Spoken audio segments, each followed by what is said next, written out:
श्री शिवाय नमस्तुभ्यम। हर हर महादेव। दोस्तों, आप सभी लोग जानते हैं कि 29 सितंबर 2025 यानी सोमवार को पड़ रही है नवरात्रि महीने की सप्तमी तिथि। और दोस्तों, ये वो तिथि है जो नवरात्रि महीने में पड़ने वाली सबसे बड़ी तिथि है, क्योंकि यह सोमवार के दिन पड़ रही है और इसका बहुत ही बड़ा और विशेष महत्व होता है।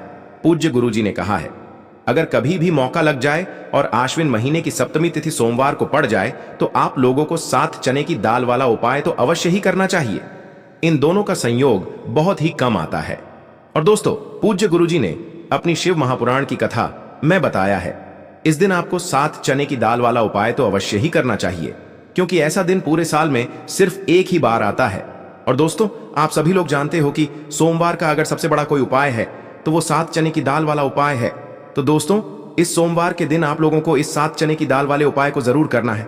बहुत सारे लोग होंगे जिन लोगों ने इस उपाय को न किया हो, मतलब पूरा साल निकल गया और उन्होंने किसी भी दिन इस 7 चने की दाल वाले उपाय को न किया हो। पर दोस्तों, आपके पास एक आखिरी मौका बचा हुआ जो कि 29 सितंबर के दिन है, तो इस दिन आप लोगों को इस वाले उपाय को जरूर कर लेना है। भले ही आपने पूरे साल भर इस उपाय को ना किया हो, पर अगर आपने इस अश्विन महीने के सोमवार के दिन अगर इस वाले उपाय को कर लिया तो आपको इस उपाय को करने का वो फल मिलेगा जिसकी आपने कभी कल्पना भी नहीं करी होगी।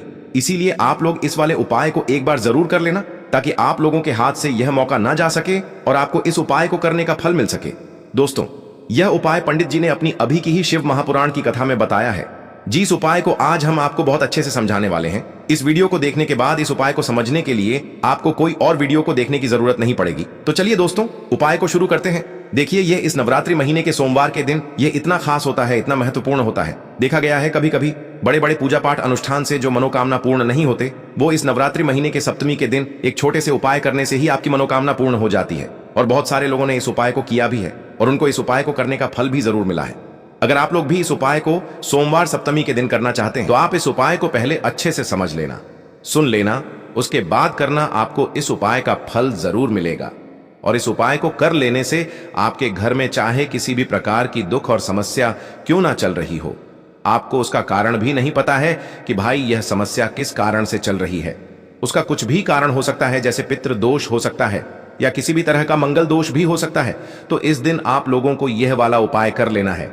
यह एक ऐसा उपाय है, जिस उपाय को अगर किसी विशेष दिन पर किया जाए तो भाई उस विशेष दिन का जो है वह तो हमें मिलता ही मिलता है, पर हमने उस दिन पर इस उपाय को किया है तो हमें उससे भी बड़ा फल मिलता है और फल बहुत जल्दी मिलता है, क्योंकि आप इस उपाय को बहुत ही बड़े और विशेष दिन पर कर रहे हो।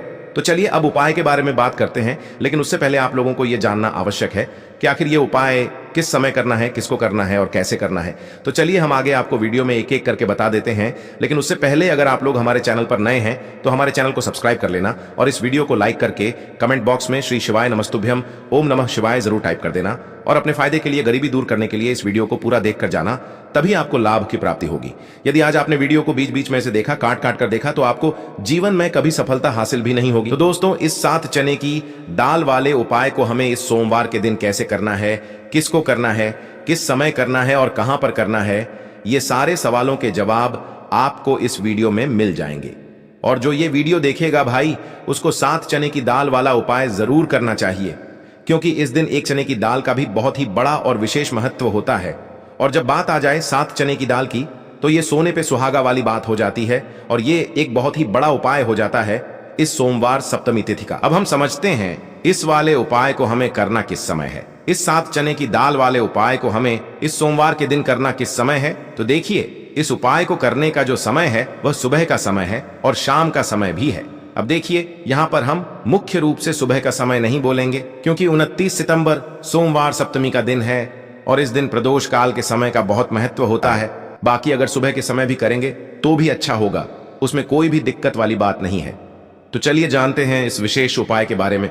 लेकिन उससे पहले एक प्रार्थना, अगर आप इस चैनल पर नए हैं तो आप इस वीडियो को लाइक करें, चैनल को सब्सक्राइब करें और कमेंट बॉक्स में आप अपनी राशि या अपना नाम जरूर डाल दें, क्योंकि हम राशि से जुड़ा भाग्य भी बताते हैं और भाग्य में चल रही परेशानियों को दूर करने के लिए वह आसान से आसान उपाय भी बताते हैं। तो चलिए अब हम अपने सबसे पहले उपाय की बात कर लेते हैं। देखिए, पहला और दूसरा उपाय दोनों ही बहुत ही खास है और तीसरा उपाय धन प्राप्ति का उपाय होने वाला है। देखो, अब पहला उपाय जो है वो आपको धन प्राप्ति और पारिवारिक सुख शांति के लिए होगा। दूसरा उपाय आपके मान सम्मान और सुख की प्राप्ति के लिए है। वीडियो पूरा जरूर देखना और आगे बढ़ने से पहले वीडियो को एक लाइक जरूर करना। देखिए, सबसे पहले हम जान लेते हैं गुरुजी द्वारा बताए गए पहले उपाय के बारे में। देखो, इस उपाय के लिए आपको लेना है एक गोल बाती का दीपक। आप चाहें तो मिट्टी का ले सकते हैं या फिर घर से शुद्ध आटा मढ़कर उसका दीपक आप तैयार कर सकते हैं। इसके बाद आपको लेना है शुद्ध गाय का घी। अगर वो नहीं है तो कोई भी देसी घी इस्तेमाल कर सकते हैं, जिससे आपको दीपक प्रज्वलित करना है। देखो, अब ये सब सामग्री लेकर आपको जाना है प्रदोष काल में आपके घर पर तुलसी जी के घेरे के पास में। देखो, ये उपाय तो आपको अवश्य करना है। देखो, वहां पहुंचकर सबसे पहले वो दीपक आपको प्रज्वलित कर देना है और ओम नमो भगवते वासुदेवाय नमः का 11 बार जाप करना है।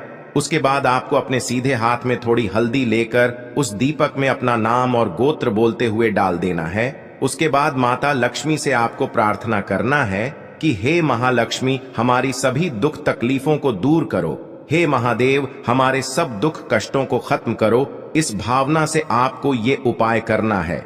चलिए, अब बात कर लेते हैं दूसरे उपाय की। दोस्तों, आप सभी जानते हैं कि सोमवार का दिन समर्पित होता है भगवान महादेव को, यानी कि भगवान पार्वती को सोमवार का दिन समर्पित होता है। और जब भी हम शिवलिंग के ऊपर कोई भी उपाय करते हैं तो इससे हमें एक साथ भगवान महादेव की और पार्वती की कृपा प्राप्त हो जाती है। देखिए दोस्तों, गुरुदेव ने बताया है कि सोमवार के दिन किया जाने वाला यह सबसे खास और सर्वश्रेष्ठ उपाय है। 7 चने की दाल लेनी है। देखिए, आप 7 चने की दाल भी ले सकते हैं या फिर 11 भी ले सकते हैं, 21 या फिर 108 चने की दाल भी ले सकते हैं।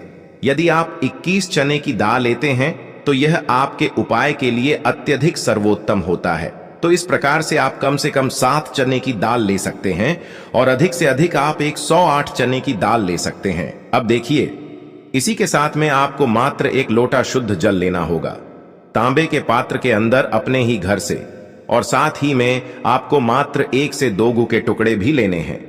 देखिए, सोमवार का दिन भगवान महादेव को समर्पित होता है। आपको यह जो सारी सामग्रियां हैं इन्हें लेकर के पहुंच जाना है भगवान शिव के मंदिर में। इस उपाय को आप सुबह से लेकर के शाम तक किसी भी समय में कर सकते हैं, लेकिन यदि आप शाम के समय इस उपाय को करते हैं तो यह उपाय आपके लिए और अधिक सर्वोत्तम होता है। तो यदि आपको प्रदोष काल के समय मिल जाता है तो फिर आप प्रदोष काल में भी कर सकते हैं, या फिर आप पूरे ही दिन में किसी भी समय इस उपाय को कर सकते हैं।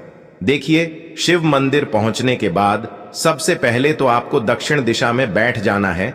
उत्तर दिशा की तरफ आपको अपना मुख कर लेना है।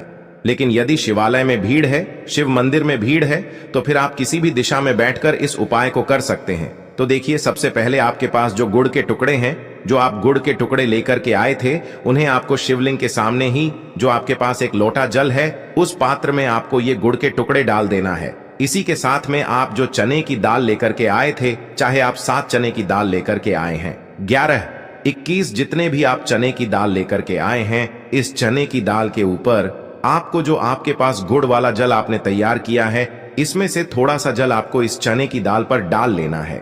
अब देखिए, आपके पास जो गुड़ वाला जल है, इसमें से सबसे पहले थोड़ा सा जल आपको श्री गणेश जी वाले स्थान पर समर्पित कर देना है।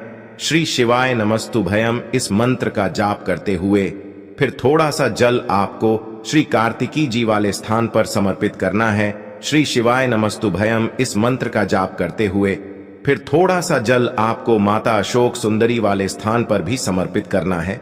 श्री शिवाय नमस्तुभयम इस मंत्र का जाप करते हुए फिर थोड़ा सा जल आपको माता पार्वती के हस्त कमल पर समर्पित करना है और आपको श्री शिवाय नमस्तुभयम इस मंत्र का जाप कर लेना है। अब देखिए दोस्तों, आपके पास जो थोड़ा सा जल और शेष बचेगा, इसमें से आपको केवल थोड़ा सा जल शिवलिंग पर अर्पित कर देना है और अंत में आपको उस पात्र में थोड़ा सा जल और शेष बचाना है। पूरा जल आपको शिवलिंग पर अर्पित नहीं करना है, अंत में आपको थोड़ा सा जल और शेष बचाना है। अब देखिए, आप जितनी भी चने की दाल लेकर के आए हैं, अगर आप 7 चने की दाल लेकर के आए हैं तो आपको 7 बार श्री शिवाय नमस्तुभयम इस मंत्र का स्मरण कर ले है। यदि आप 11 चने की दाल लेकर के आए हैं तो फिर आपको 11 बार इस मंत्र का जाप करना है। जितनी भी चने की दाल लेकर के आए हैं उतनी बार आपको श्री शिवाय नमस्तुभयम है इस मंत्र का जाप करना है। और फिर आपको ये जो चने की दाल है इसे शिवलिंग के ऊपर ही समर्पित कर देनी है। लेकिन आपको यह चने की दाल बृहस्पति शवर महादेव का स्मरण करते हुए ही शिवलिंग पर अर्पित कर देनी है और आपको अपनी मनोकामना को भी बोल देनी है। आपकी जो भी मनोकामना है, चाहे वह धन प्राप्ति को लेकर हो, नौकरी से संबंधित हो, विवाह से संबंधित हो, या फिर आपके मकान जमीन जायदाद से संबंधित हो, चाहे गृह क्लेश से संबंधित हो, या फिर किसी भी प्रकार की जो मनोकामना है उसे आपको बृहस्पति शवर महादेव से परिपूर्ण करने की प्रार्थना कर लेनी है। और इसके बाद आपके पास जो पात्र के अंदर थोड़ा सा से जल और बचा हुआ था, इसे भी आपको धीरे धीरे भगवान शिव की शिवलिंग पर ही अर्पित कर देना होगा। श्री शिवाय नमस्तुभयम इस मंत्र का जाप करते हुए पूज्य गुरुजी कहते हैं कि भाद्रपद महीने का सोमवार जो भी व्यक्ति इस प्रकार से यह चमत्कारिक उपाय कर लेता है तो उसकी जो मनोकामना है वह भगवान लक्ष्मी नारायण की कृपा से तथा महादेव की कृपा से बहुत ही जल्द परिपूर्ण हो जाती है।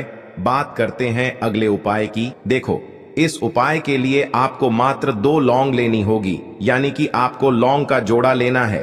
2 फूल वाली आपको लौंग लेनी है। लौंग का जोड़ा कहीं से भी खंडित नहीं होना चाहिए, इस बात का ध्यान रखें। इसी के साथ में आपको लेना होगा लाल चंदन का पाउडर। देखिए, यदि आपके पास लाल चंदन की लकड़ी है तो उसे घिसकर भी आप चंदन के रूप में प्रयोग कर सकते हैं। यदि पाउडर है तो उसका भी आप अपने उपाय के लिए प्रयोग कर सकते हैं। देखिए, चंदन जो है वो तेज का प्रतीक माना गया है और साथ ही साथ जीवन के अंधकार को दूर करने का प्रतीक माना गया है। अब इसी के साथ में आपको मात्र एक तांबे के पात्र के अंदर शुद्ध जल लेना होगा अपने घर से। अब दोस्तों, ये तीनों सामग्री लेकर के सीधे आपको पहुंच जाना होगा भगवान शिव के मंदिर में। देखिए, इसी के साथ में आपको एक गोल बाती का दीपक भी लेना होगा।